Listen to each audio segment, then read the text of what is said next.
We would also consider the wider context.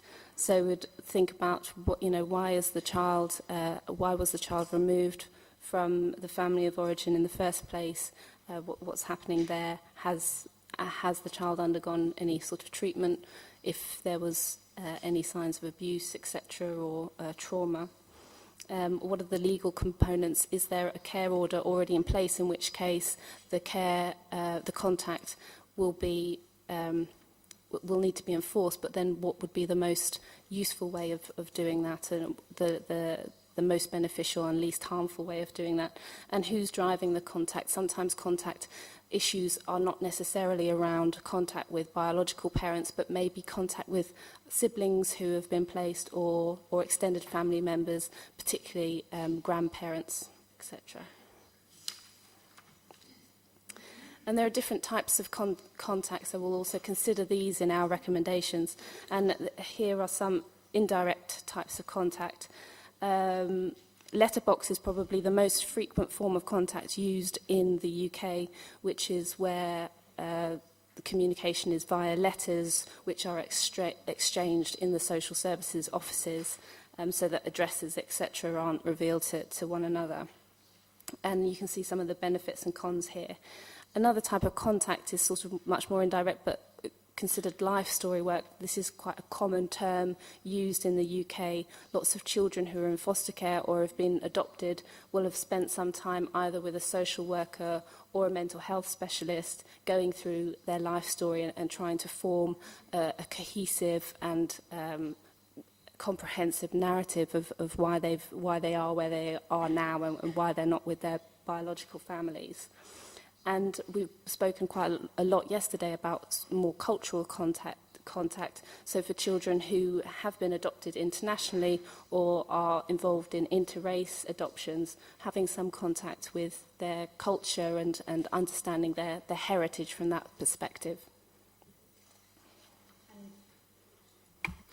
In terms of face-to-face contact, there are four main models that are, normally these contacts are arranged by the social workers working in the post-adoption organization. So the first one is administered contact, in which the agency or the social worker is simply organizing the venue and things, but they are not involved, they don't attend the session and they don't facilitate the session. Facilitated contact is that one in which the agency does not go to the session, but they provide either emotional support in relationship building, and also review and plan. That would be the situation in which maybe they would ask us to come in case there is mental health issues, both in parents or children, etc. Then there is the supervised and facilitated contact, which is where the worker actually attends the meeting, they are supervising the contact, and also they provide all this other extra support that I outlined. And the supervised contact is the one in which they only attend, but they don't do anything else. So obviously, for most adoptive parents, what was found in this East Anglia research is it was number 2 and 3 were the more suitable for them, the one that they preferred. And then it's very much the role of post-adoption workers in the UK to sort of support all the processes around adoption. Now, there's great differences actually between the quality of this depending on where you live and the view of the social worker that you have, because research around contact is still quite limited and still quite unclear. I think there's lots of ambivalence amongst some social workers who are really in a key position to either facilitate and promote contact with birth families or maybe undermine that somewhat. And I think maybe more understanding amongst social workers around those issues could potentially put adoptive families at ease around that, put children at ease around that, and also make contact arrangements and agreements between these families which they can then manage and get rewards from. I think it's important to outline that there are very clear expectations around what the contact is going to involve, how long it's going to be for.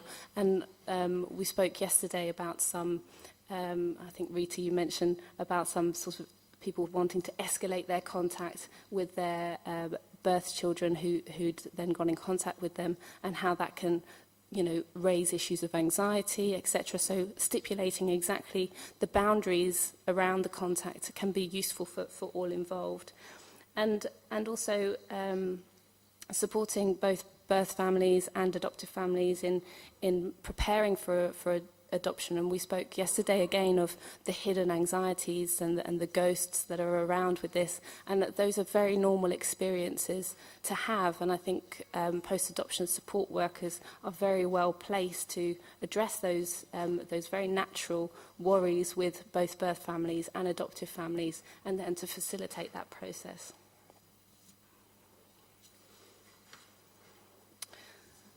So just to conclude then, we've just very briefly whizzed through the sort of historical and legal contexts and frameworks around contact in the UK.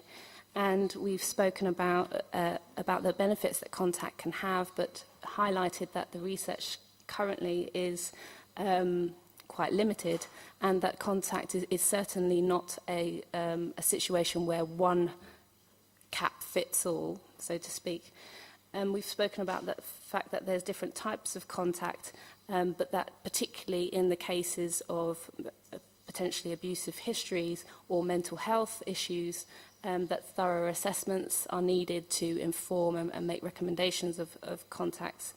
And that contacts can be supported by post-adoption workers if there's proper support both pre and post-contact as needed. Thank you very much.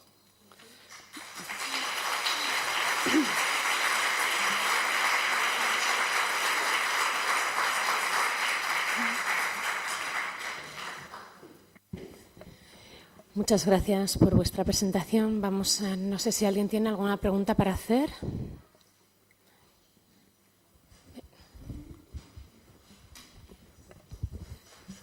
Hola, yo quería preguntaros, en el caso del contacto directo, en el caso supervisado, que es por lo menos en Vizcaya, yo hablo, de lo que normalmente hacemos, hemos tenido dificultades en los casos de, sobre todo, padres y madres biológicos, porque claro, cuando abordamos la historia de vida, no es lo mismo la historia de vida que manejamos de cara al niño que la historia de vida que son capaces los padres biológicos de abordar. Entonces, empezamos por ahí, antes de hacer un contacto. ¿Podríais explicar un poquito, no sé, cómo lo abordáis, sobre todo en los casos en los que los padres no han estado de acuerdo con la adopción? Han sido casos de privación de patria potestad y hay un proceso judicial complicado y, claro, es bastante lento, un proceso en el que los ritmos no van a la vez. Y si podéis explicar un poquito más. Nosotros no hacemos directamente lo que es, como es llamado life story work. O sea, la historia de vida la suelen hacer los trabajadores sociales. Lo que sí estamos desarrollando es lo que llamamos historia de vida con foco en el trauma. Entonces, igual Anouk te puede decir algo más porque ella hace este tipo de terapia.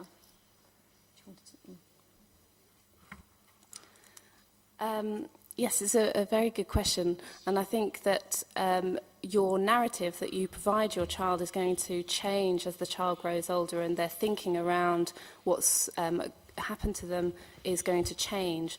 It's also very dependent on what the child will have already experienced in that family, and allowing the child space and opportunities to explore those potentially very confusing histories, things that they may have witnessed or heard, can also be very, very beneficial to really gauge what the level of understanding the child already has and what you can contribute to that to make it more helpful. Lots of children, when they've been removed from their birth families, they feel that they're responsible for it. They often think that it's something that they have done, even if it was an abusive relationship. I quite often hear that children think, oh, but it was my fault, I was naughty, etc., and that can be very unhelpful. So very much sort of allowing the child space to find out from them directly, and that might have to happen over a number of sessions for them to build a bit of a relationship with you. And then you can gauge where they're at in terms of what they know and what that impact is for them. And then you can start to help them think about other perspectives and increase their understanding of the complex issues. And that can be a very difficult thing. It's not to sort of gloss over those experiences, but I think it can be helpful in the long run. And unfortunately, it means that some of these children have to hear and understand things that might normally be beyond their years.